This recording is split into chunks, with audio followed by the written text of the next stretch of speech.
Greetings, friends. My name is Brett Ballinger. I'm pastor to the people at Prince of Peace Lutheran Church, Marlton, New Jersey. This is the gospel reading and the sermon for Sunday, June 21, 2020.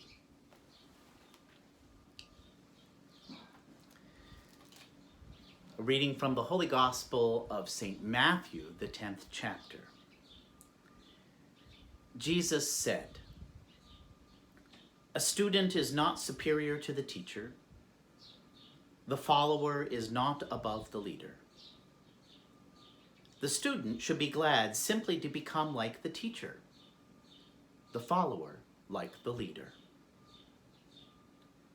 Don't let people intimidate you. Nothing is concealed that will not be revealed, and nothing is hidden that will not be made known. What I tell you in darkness, speak in the light. What you hear in private, proclaim from your housetops. Do not fear those who can deprive the body of life, but cannot destroy the soul. Rather, fear the one who can destroy both body and soul in Gehenna. Are not the sparrows sold for pennies? Yet not a single sparrow falls to the ground without your Abba God's acknowledgement. As for you, every hair of your head has been counted. So don't be afraid of anything. You are worth more than an entire flock of sparrows. Whoever acknowledges me before others, I will acknowledge before Abba God in heaven. Whoever disowns me before others, I will disown before Abba God in heaven. Do not suppose that I came to bring peace on earth. I came not to bring peace, but a sword. I have come to turn, quote, a son against his father, a daughter against her mother, in-law against in-law. One's enemies will be the members of one's own household. Those who love mother or father, daughter or son, more than me are not worthy of me. Those who will not carry with them the instruments of their own death, follow in my footsteps, are not worthy of me.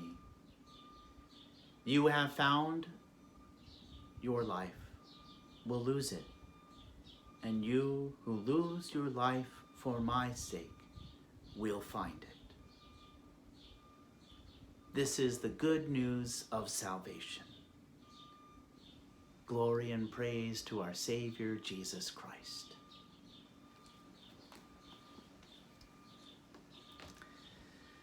So I am recording here in our guest room, as I've recorded almost all of the sermons, and the window is open because it's warm and don't have the air conditioning on, and thought the birds might be nice background. And then I have some machinery. Beep, beep. I don't know whether you hear that, but it's pretty loud, so I'm sure that you heard it. It was a bit distracting. So I'm hoping, I'm just gonna move on with the message. And gonna leave the window open so I don't, pass out. So friends, last week we heard Matthew's call of the disciples because Jesus had compassion when he saw the crowds who were distressed and dejected. Remember, he called and named the disciples and sent them out to heal the sick, to raise the dead, to cure leprosy, to expel demons, right? He sent them out on this great mission, and we talked about the crowds last week, the distressed and dejected crowds to which Jesus sent. So there is a little bit more, and so what comes after that passage in Matthew 10 is Jesus' more instruction to the disciples about how to go about this. and what to do. So there's this kind of thing of how you'll stay in certain people's homes and that sort of thing. So we didn't read that last week or this week, but we picked up today with a series of sayings. They're little teachings that Jesus has for the disciples who are going out on this mission.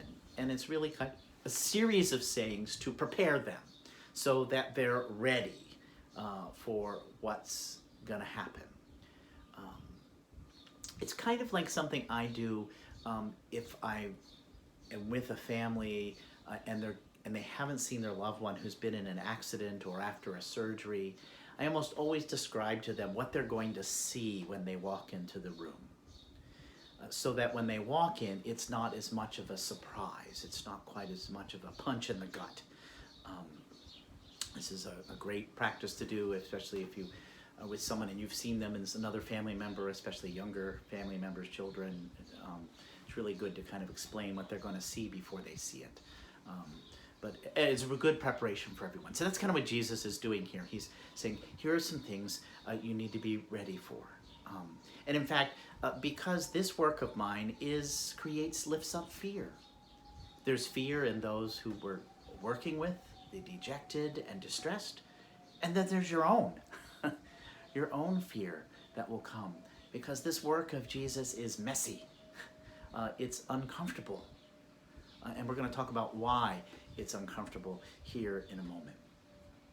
Some of you who saw my Wednesday message, I invite you to go back and see it if you haven't, but I was talking about wearing the mask during the COVID-19 right now, and how we kind of bump up against our own fears or insecurities or discomfort in wearing masks in places where, in the grocery store it's easy because everyone's doing it, but in other settings, might be a somewhat social setting or whatever, do I wear it, not wear it? How will I be perceived? And we start wrestling with some of those inner conflicts, and part of it is, what are they going to think? And what are they going to say? And are they going to think I'm, paranoid or whatever? And we came to the conclusion on Wednesday's message that the best thing to do is always to err on the side of love. And that would be to wear a mask, right? But we still may have this inner conflict. And part of it is related to how we are relating to the people we're around, how we want to relate, how we think they're going to relate, if we're afraid of how they're going to react to us. And this happens in all kinds of situations, not just situations where to wear a mask or not to wear a mask, but in all kinds of situations where we encounter another. And our allegiances come up. Our allegiances to our family, to religion, perhaps, of our vocation, our work, our nation, maybe a political party, all kinds of sports team allegiances, right? And we see them pop up, and we, and sometimes we're really proud and hold them up, and other times we're, we don't know sure about the conflict, we don't know sure about the backlash that we'll have with a family member if we say a certain thing, so this is a real tension. And so Jesus is saying, be prepared for this. It's going to happen, right? And so when he's talking about the conflict between daughter-in-law and mother-in-law and all that sort of thing, he's not saying, I've come to bring that. Just be prepared that it will come. So it's not prescriptive, this is what I want to happen. It's descriptive. It's what will happen because of this work that we're about, this peacemaking work. Challenges people's allegiances. Because one of the things we don't do is look deeply at our allegiance. Sometimes we don't really look, why am I so allegiant to my nation or my family or my religion? So to kind of look a little bit behind our allegiances and the groups that we're connecting with, and to see why we compromise ourselves sometimes or don't with regard to various groups that we're aligned with. Let me give, so we want to say, are we aligning with people or systems? Systems are made up of people, right?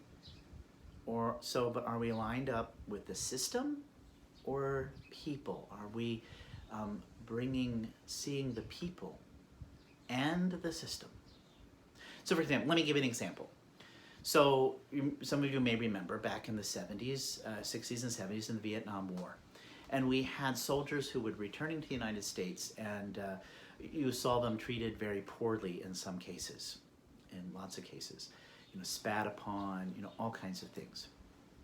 And so you were seeing people's contempt for what was happening in Vietnam. Now, did all the soldiers do some of the really brutal things of massacre of entire villages and various other things that we've heard? No. But it was pinpointed on the soldier, right? Rather than the system that set up for that to happen, that endorsed in some cases for that to happen, or was set up in such a way that permitted it to happen without repercussion, right? And so it's complicated, right? But to look at the difference between the system, so people were really reacting to the system, but they pointed it towards the soldier. Now you can ask, why didn't some soldiers stand up? Why didn't some soldiers say no to certain practices and things? Some did. Actually, there are interesting stories, soldiers who did, and some that didn't. And we're back to this fear thing, because they're worried about their allegiance. And the system, which has more power than the people, when we allow it, had ways of dealing with them that were not kind, right? And so it was, and so they would be kind of, pushed down. So the system had ways of dealing with people who rebuff the system, even within the military, right? And so, so part of it is looking then closely at the systems and the allegiances, and then the people within the systems, right? And we're seeing some of the same stuff today with the movement for policing reform. Most of us have friends who are police officers, and we love them and care for them. Some of us are married to them, right? And family members. And so we have an allegiance to this one we know, this individual. And so that sometimes then can cloud how we look at, well, does the system of which they're involved need some reform? It doesn't make them bad, but is the system needs some reform? I think we can agree that it needs some reform, right? But it doesn't make people who have been in the system bad. It does create some, again, the questions of why do people stand up and some don't, right? And then we look at the power of the system. And so when the system has too much power to control the people, to act ethically, then there's a problem with the system, right? So that's kind of what, some of the stuff that's happening in society is looking at. And Jesus' ministry is really about this, is confronting the systems and having people look at their allegiances. And are we aligning ourselves with a system that gives us power? Or are we aligning ourselves with people out of love and mercy and compassion? Because the way of Jesus' disciples is the way of love and mercy and justice. And that when we confront systems that deprive that of others, the system's going to react. The system's going to react out of fear. And those who support the system because they're benefiting it from some way, through safety or economics or a feeling of power and control, are going to use the system to, exert the power, right? And so, but we as peacemakers, right, Jesus calls his disciples back in the Beatitudes, Matthew 5:9, to be peacemakers, ones who make peace. But as we do this, we're going to confront difficulty, because the system wants its own kind of peace, right? So remember the Pax Romana, the peace of Rome, the Roman peace. Then Jesus' day, people say, oh, the world was at peace because of Roman peace. The world was at peace because of the Roman peace. The Roman peace was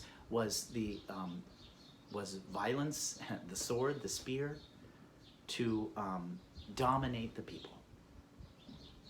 We've even heard political leaders use this word of the need to dominate. And Jesus would absolutely, unequivocally say, no, absolutely not. It is not about domination.